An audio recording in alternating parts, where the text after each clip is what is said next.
Today we just want to talk about portfolio. Yeah, portfolio is actually one of the important things that recruiters request from job seekers or job hunters. In this present time, in this 21st century, and let me say beyond, portfolio is going to be one of the important requirements for every HR or every recruiting manager to be able to assess the level of experience and skill of a job seeker or job hunter. All right. Gone are the days where you just need only CV, maybe cover letters, or even resume to be able to get job. Right now, portfolio is becoming very, very important. So if someone doesn't have portfolio right now, if someone doesn't have a portfolio right now, it can be a very serious challenge to securing a job, right? So I'm just trying to tell you that having a portfolio is one of the most important things you want to think about. All right, having a portfolio is one of the important things that you want to think about. All right, good. So right now I just wanted to give us a little overview of why portfolio is important. You don't just go about hearing portfolio, and you feel, oh, I need to attach it. You need to know the essence. Understanding the purpose of having a portfolio will also help you to know the best way to create your portfolio. All right. So because people are saying, oh, do you have a portfolio? Perhaps a recruiter is saying you need a portfolio for you to be able to also have this job, and you feel, oh, let me just go ahead and go to internet and look for one portfolio like that and just send. If you are doing that, you're actually shooting yourself on not just a foot, but on both feet.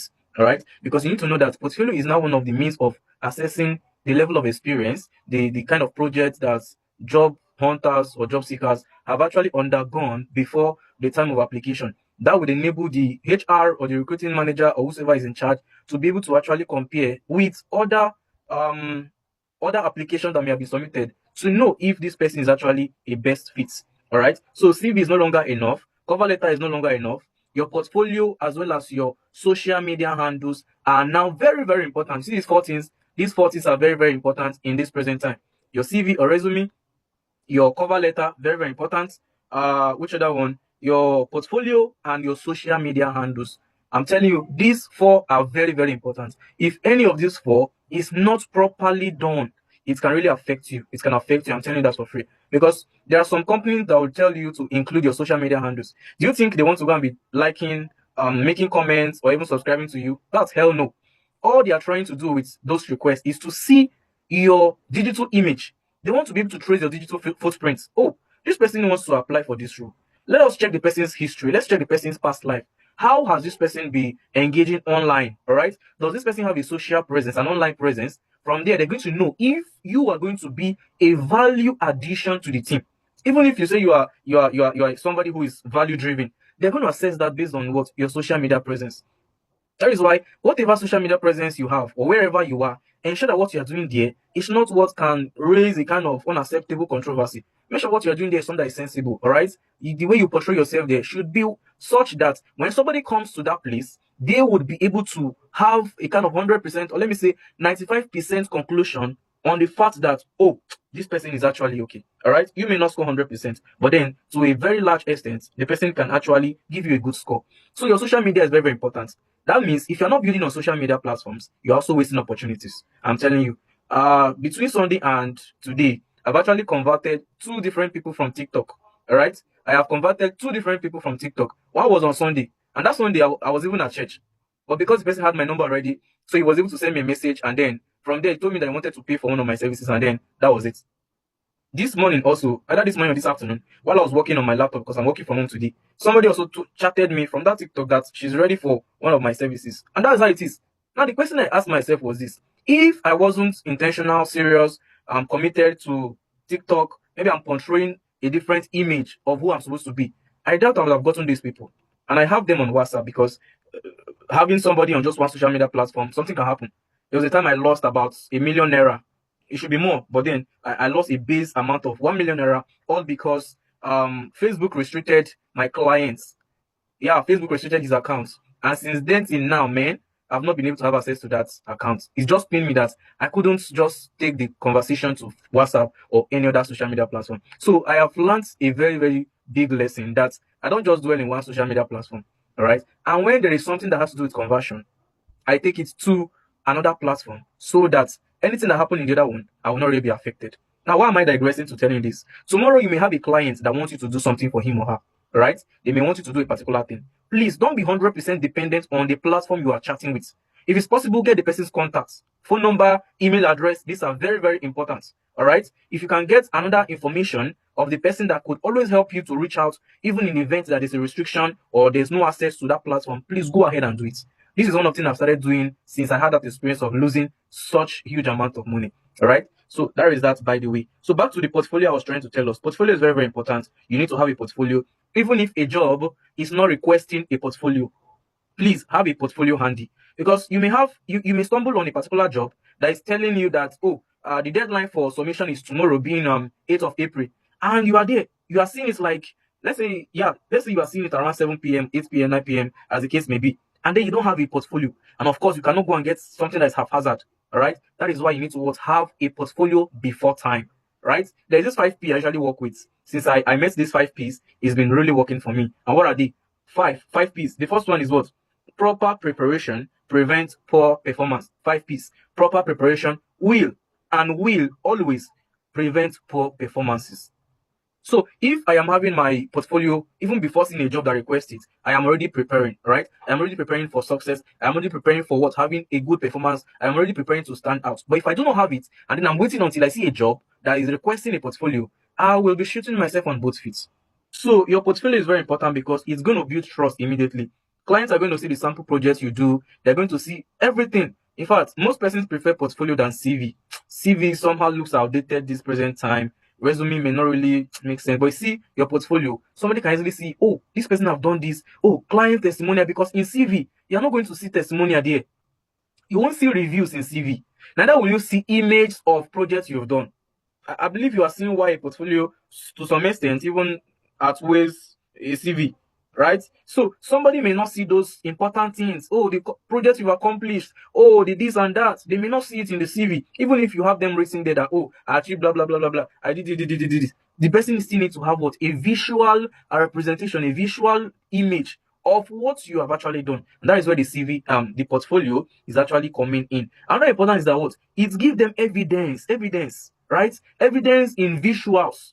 And this time you're not just making a promise that, I'll do this. They want to look at your past record, the previous thing you've done. Can this person actually do this? Oh, if they see your portfolio and they saw that, oh, you have actually done this thing, and the client is already in need of that particular thing that you have done before, it becomes way easier for you to convert that client. But if you haven't done that, or you don't even have that written in your portfolio, or you don't even have a portfolio, you'll be giving so many explanations that may not really add up.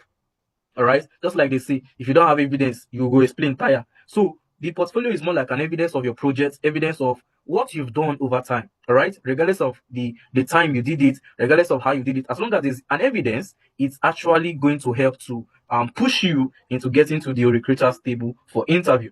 Another thing is that it's going to make you look professional, all right? Because for you to be documenting what you've done, or for you to have a kind of a representation of your project and everything you've done, it shows that you are not just a beginner. It shows that you are not just somebody who is just playing around. You already have something to show for what you've been doing over time, be it a year ago, 2 years, as the case may be. And of course, when you have these things tackled, when you have them sorted, it is going to help you to even charge more.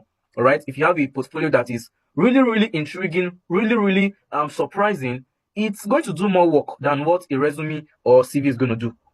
Quote me anywhere. All right. Portfolio is going to what? Do more than what these other forms of application or documents will do for you.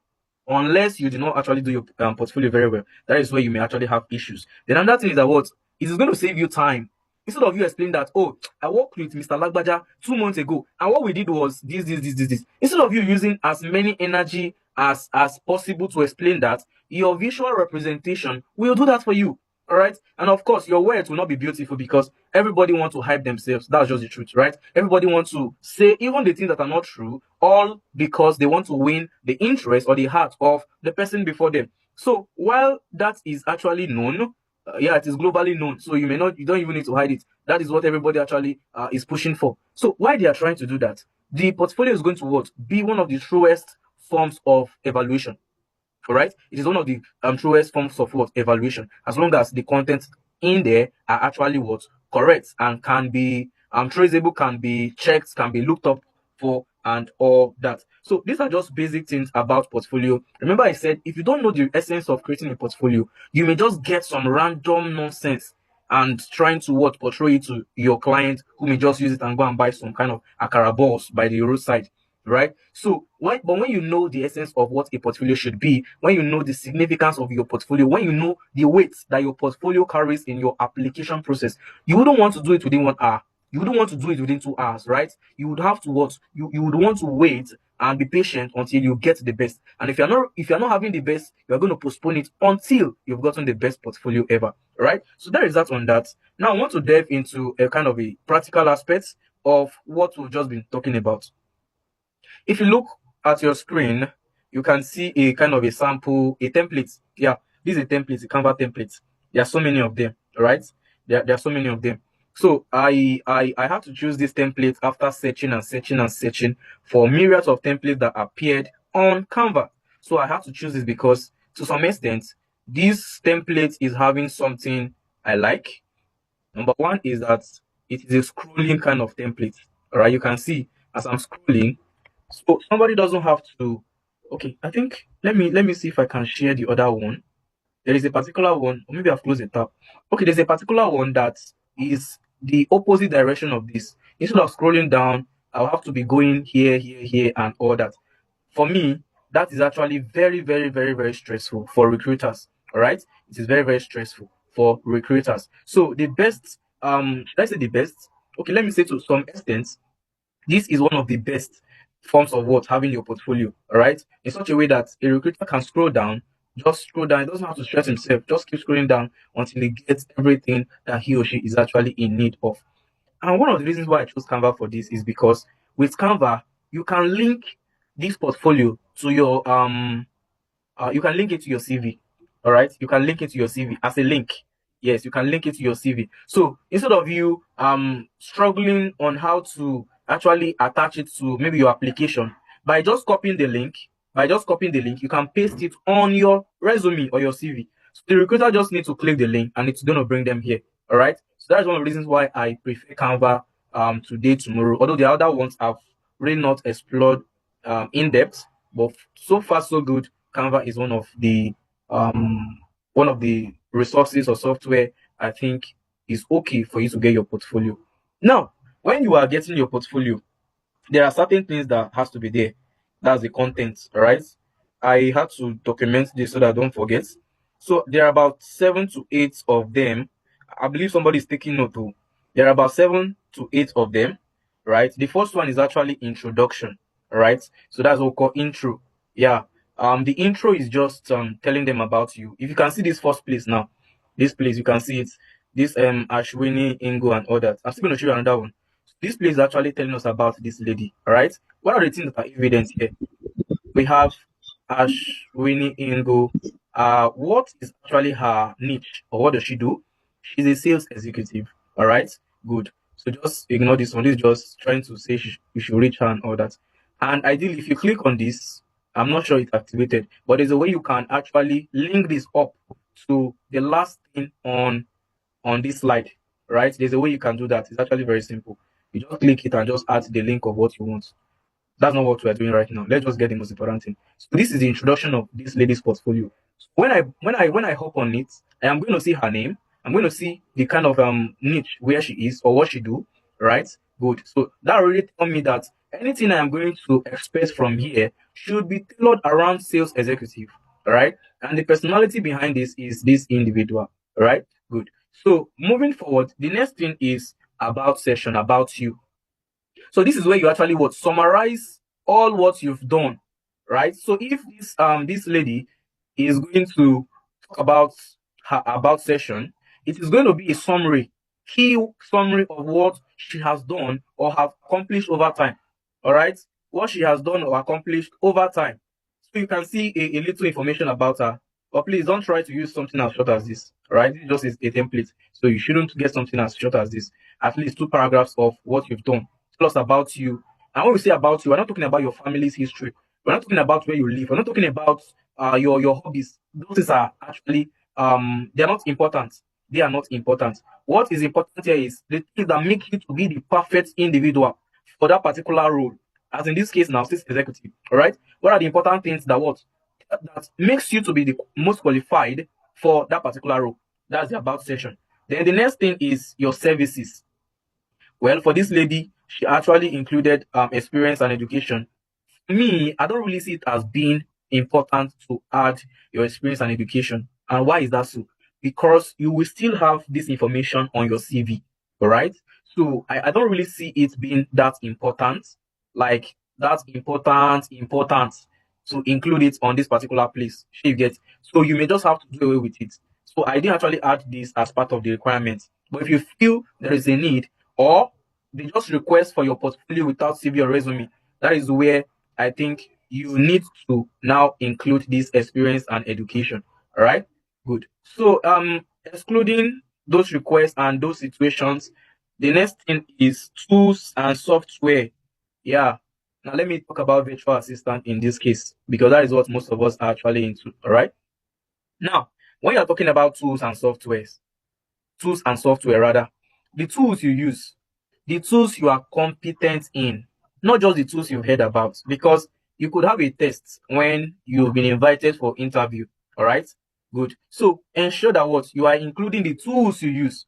For virtual assistants, you know that you use Google Workspace, right? You make use of what things like project management tools like Asana, Google Sheets, you use tools like Trello, ClickUp, Notion, just any of those things that you use. The Doodle, uh, which other one? As many of them as possible. Zapier, automation tools. All right. Calendly for calendar management and all that. So all the tools that you are actually knowledgeable about should enter in your tools session. All right. They should enter in your tools session. So any software also, maybe like ChatGPT, used for research, Gemini, any of those things. Because there are some companies that requires people to have AI knowledge. All right, have a knowledge of what large language models, right? Have knowledge of generative AIs and all that, because especially companies outside Nigeria, outside Africa, because they believe that these tools actually what help you to what to improve efficiency and all that. But Nigerians may just think that you are just using just copy and paste just to be lazy and all that. Yeah, they may be right. That's actually the truth. They may be right, because most times I've realized that most people actually throw their trust, their everything on these AI agencies instead of actually making them assistants. All right. So Nigerians could be right, but you see outside there, in fact, they would prefer that what you know about these AI tools before you can even be qualified. It can be that crazy. I'm telling you. I've stumbled upon opportunities where they have to just say that, okay, you need to have this AI. In fact, they stated it clearly. And I'm like, wow. And this is what my countrymen are actually saying, you are using it because you are lazy. Well, everybody have their opinion and they are all entitled to it. All right. So you just make sure that you include the tools that you can actually use, right? And here's the thing, you don't need to have 100% knowledge on them. Even if it's 10%, okay, you can use it, all right? Only that you may state that you are still navigating the trajectory or the pathway of that particular tool, all right? But ensure you include as many tools as possible. And if you feel there are still tools you don't know how to use, this is an opportunity for you to actually go back to the drawing board and begin to what test run them, right? There's nothing hard in you installing those apps or checking the websites of those platforms and begin to just play around them. That's actually one of the best ways to learn. Start doing rubbish with them. When you make a rubbish, you test run, you pen test, you take the correction, you try again. Before you know it, you become a self-taught individual. All right, you teach yourself on how to use that thing, and before you know it, it's an opportunity for you to actually what place yourself as somebody who has taught his or herself and was able to manage that particular thing. All right, so it is very, very important for you to also what explore on your own. Now, when you feel you don't know, you cannot begin to seek help. All right, of course, even the word of God says heaven is going to help those that help themselves. Is it the word of God or just a popular saying? Well, that's for you to find out. So the next thing I wrote is your projects and your work samples. Your projects or your work samples, project/work samples, whichever one you choose to target. All right. So I have to move to this sample work. I want to just complete this before I go to the other sample I have. Now you can see this individual, see the way she positioned her sample work, and that is why I'm telling you that CV is not going to contain this thing, right? You cannot put this in your CV because your CV or your resume cannot accommodate images. Why? Because if okay, it can actually contain image too, but the truth is the ATS, which is applicant tracking software, right? It will not count you as a serious person. All right, because one of the rules of the ATS, one of the instructions that have been encoded one of the software in the ATS is that it's not going to admit anything that has image and all that unless it is an advanced kind of work. But if you're sending CV that has image and all that, columns, tables, and the likes, the ATS is going to flag it off. All right. That is why you don't really see people putting what images, even their photographs on their CV, right? People have naturally been putting their photos, their passport size photos, and all that, right? At some points in their CV. All right. But with time, these softwares were developed to make work easier, to increase efficiency and all that, especially in a case where you're having a huge number of applicants and then one person can't just do it. So this software has to come in place. All right. So if you are having such things in your CV or your resume, it's high time you remove them because it's not going to count. All right. Good. So that is just that, by the way. So this lady actually attached her samples, the samples of what she does right here. This is actually a different section. Okay, I think I skipped something. Every of these things I mentioned must be in a section, right? They must be in a section. For here now, this is what sample work or project work. You can see it is only in a particular section, right? You can see it. And so you can add as many. Let me reduce this and zoom. You can add as many as possible. All right. You can add as many as possible. You can use this to drag down, right? As you drag down, you can duplicate and continue your work. As long as all what you've done are legit, you can continue. All right. You can even have as many as 100, as the case may be. All right. But then that would be too much because you are not creating a supermarket. So there's no need for that long list. So I'm just trying to tell you, perhaps you want to um create more than just three. You can always extend. All right. You can always extend. So that is that on that. And what I'm going to do is, if you need this link, the link that will just get you to this particular portfolio, I will do where to send it to you. Yeah. So I will send it to the first, let me say the first two people that request. Yeah. So that's that, by the way. So your sample work is very, very important. Now you may be asking, how will I get sample work? How will I get project work? Because maybe I'm just 1 year old, I'm just 3 months, I'm just this, I just finished my training, I just finished this. Don't worry. The thing is, you must have helped somebody to do one thing or the other. All right. You must have helped somebody. As long as that you've helped that person to do is in alignment to your niche, just package it very well. Okay, package it very well, and then ensure that what you put it in that particular place. Then you work with a team of blah blah blah. You're able to execute this. For me, that is a very very good example or sample. All right, good. So all you just need to do is what, find out what you did. You may be the assistant team lead, you may be the team lead, you may be somebody who was assigned a particular task. I getting it now. So all you need to do is what sit down, furnish it very well, and just add it. The only thing you need to do is just what, include the particular project title, include it. You can see this place. Let me zoom it so that you can see a little bit. That particular place is having the title of the project, right? So this is it. Now, this is just a brief description of what you actually did. You can see it. So, brief description of what the project is. It shouldn't be more than 2-3 lines, all right? Because you're not telling stories. You are hitting the nail right at the head.